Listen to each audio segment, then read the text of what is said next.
Welcome to a Best of Missouri Hands visiting artist interview of me, Nina Schatzkamer Miller, coordinator of the Visiting Artist Program. I am a juried glass artist. Juried artists are artisans who have developed their craft beyond mere competence of technique to a high standard of quality. Part of the Best of Missouri Hands mission is education.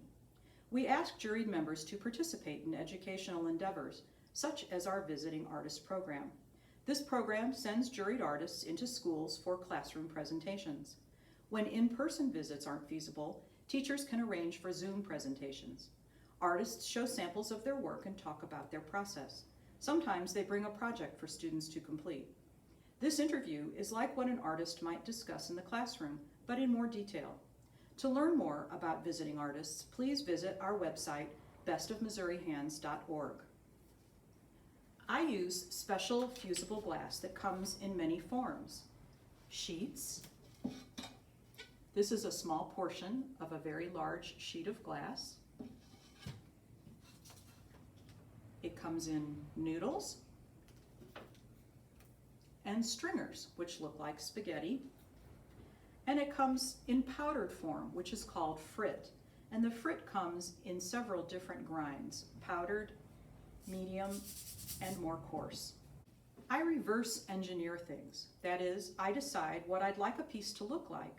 Then I figure out what kind of glass, what colors I need to use, and what kind of kiln firing I need to do. The glass is cut and assembled, then put in the kiln for at least 1 or 2 firings.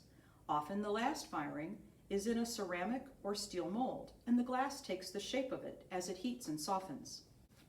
Glass isn't really cut. It's scored and then broken.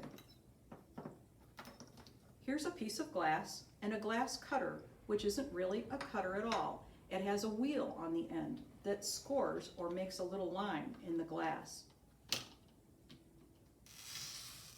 Did you hear that? These are special breaking pliers that I line up on the score line and squeeze, and the glass comes apart. The glass that's melted together in the kiln needs to heat and cool at the same rate of speed, or it will crack. So I buy glass that's made by the same manufacturer and is meant to be fused together. The heat of the kiln and the length of time the glass is held will determine how it looks when it's finished. When I take 2 pieces of glass and put them in the kiln for what's called a full fuse, I usually use 1 piece of colored glass and 1 piece of clear glass. I put them in the kiln together, and I heat the kiln up to about 1470 degrees, or a full fuse temperature. They come out looking like this. Now this is 1 piece of glass. The edges are rounded, the corners are rounded, and I can take that piece of glass, put it back in the kiln on a ceramic mold, and it will come out looking like this. This glass has taken the shape of this mold. It didn't have to go to quite as high a temperature because it falls into the mold or slumps into the mold. It's called slumping, and I take it to about 1225 degrees. If I want glass to sit on the surface, not fully fuse, then I might take component pieces of glass. These are some stringers that I full fused.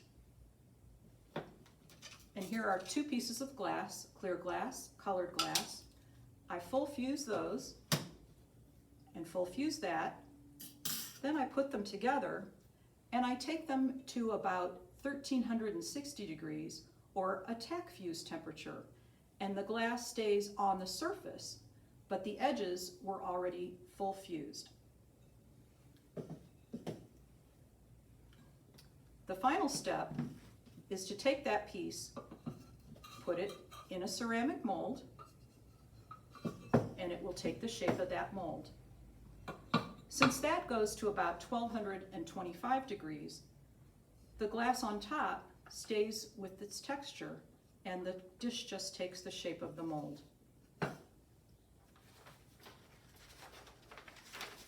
I buy fusible glass from wholesale suppliers around the country. Mostly, I buy large sheets that have to be cut into several pieces to fit into the shipping boxes, and they're packed very carefully so they don't break. I also buy stringers and frit from those same suppliers. I might find inspiration in nature, in an art gallery, in a museum, or just a casual observation of something, like someone's clothing. I was recently asked to make a piece for a charity event with a Kentucky Derby theme, so I made a horse with a rose. I've taken lots of glass fusing classes, as well as some photography, art, and design classes too. My original college degree was in Romance languages, but I've always enjoyed art. Now I take classes from other glass artists who teach a specific technique, or I buy books and ebooks, and I watch a lot of YouTube videos. Mostly, I like my art to be colorful and just make people happy. Sometimes I incorporate a message, like a quote, or graffiti, or photos. I also create Judaic art, such as menorahs, mezuzot, Seder plates, Shabbat platters, and covers. Here in the gallery, you can see quite a few of my Judaic art pieces. This says matzah. That's a Seder plate, a menorah, a Shabbat set, menorah, another Shabbat platter. And those are for Rosh Hashanah with the apples and the honey dippers. Here's another Shabbat platter. This is a Havdalah set that's made from clay. My son Austin made the clay pieces, and then I glazed them. And I also sew. I make coasters out of fabric, and I also make the Shabbat cover for the platters. I have this technique that I really like right now. This is the stringers that are full fused, so they melt in the kiln, and then I put them on another piece of glass, slumped it on a curve, and added it to this stand. I got started in glass by being a volunteer at my son's elementary school. We always made gifts for the teachers for their birthdays, and one year we decided to make a fused glass dish. I didn't know how, but I took a class. I loved doing it so much that I started selling at shows and eventually in galleries. I'm attracted to this glass fusing because it has infinite possibilities. It comes in every color and many different shapes and sizes. I never get bored. If anything, there are times when I feel that there are too many choices and I have a hard time narrowing down what I want to make. My art has changed over time. In the beginning, I would just find pretty pieces of glass, fuse them together, make them into dishes. Now, I like to add texture. I like to do different shapes.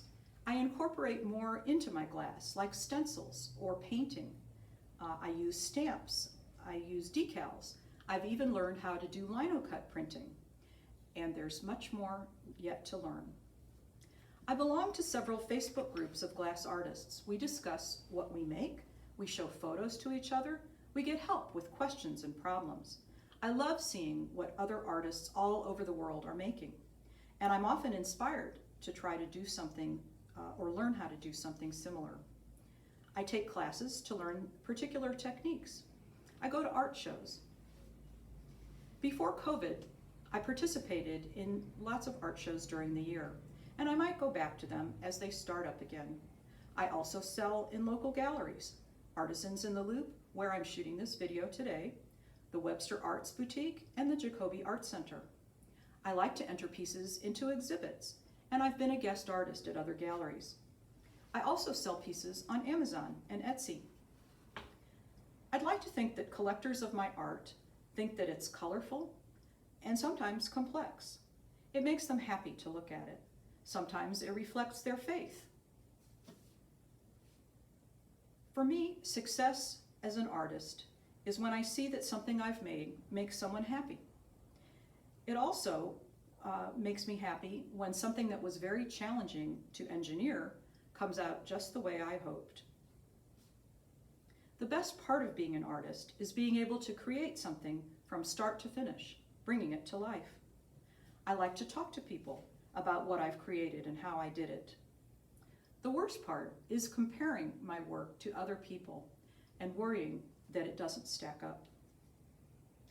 Art is really part of my second career. I've had many jobs. The first big career that I had was managing a Ticketmaster computerized ticketing center. I retired from that when I started having children. Then once I started volunteering when my children were in school, I found glass. And now I create glass and ceramic art. With all the different aspects of it, it's a full-time job. I work part-time as an artist and part-time as a gallery assistant here at Artisans in the Loop. The one piece of advice that I would have for aspiring artists is to make art, lots and lots of art. Your skills improve with practice. And don't expect perfection. Strive for it, but be prepared to accept progress rather than perfection. Through Best of Missouri Hands, I've met talented, helpful artists from all over the state. We have educational programs that help artists at all stages of their careers. And when you apply to be a juried member, you get thoughtful critique of your art from your peers.